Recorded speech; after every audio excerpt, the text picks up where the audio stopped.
Let's consider this reaction. Carbon monoxide reacts with water to yield carbon dioxide and hydrogen. Okay. So at the beginning of the reaction, we started out with carbon monoxide and water. What happens? Carbon monoxide and water molecules collide with each other. So at the very beginning, at the start of the reaction, when you start the reaction, when time point is 0, right? The concentration of carbon monoxide and water is really high. Then the molecules will start colliding with each other, resulting in product formation. So after a point in time, carbon monoxide and water concentration decrease and carbon dioxide and hydrogen concentration increases. So there is very less of carbon monoxide and water and very high of concentration of carbon dioxide and hydrogen. Okay, this comes to a minimum, and then these two concentration increases. So as a result, what happens is that carbon dioxide and hydrogen molecules start colliding, and this reaction start taking place. If you notice, these two reactions are reversible of each other. So in the very beginning, at the start of the reaction, these reactants react to give product. So forward reaction takes place. And after some time, the reverse reaction starts taking place. At the very beginning, forward reaction goes on with a higher rate. So rate of forward reaction is high in the beginning. Then later rate of reverse reaction takes place, and that is high.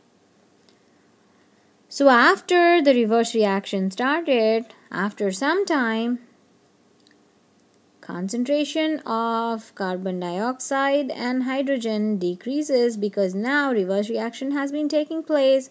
So carbon monoxide and water increases. Then what happens? Then the forward reaction starts taking place again, and rate of forward reaction will be higher than rate of reverse reaction.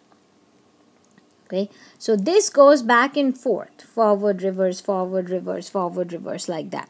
At a point in time, there comes a situation where rate of forward reaction will be equal to rate of reverse reaction. So how is it visually? How do we see it?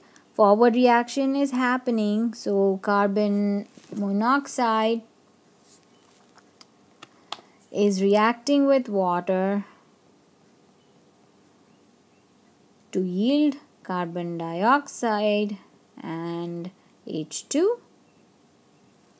and at the same rate, carbon dioxide and H2 are reacting to produce carbon monoxide and water. So every time one of this reaction takes place, at the same rate, one of this one take place. So if in 1 second, 1 mole of this and 1 mole of this react, in 1 second 1 mole of this and 1 mole of this will react. So rate of forward reaction is equal to rate of reverse reaction, and this situation is known as situation of equilibrium. And this is how we show it on a graph. For a reaction, if A plus B in equilibrium with C plus D, so in the beginning, concentration of A and B starts decreasing and concentration of C and D starts increasing, and there comes a point where the concentrations will not change, and you should notice concentrations are not equal.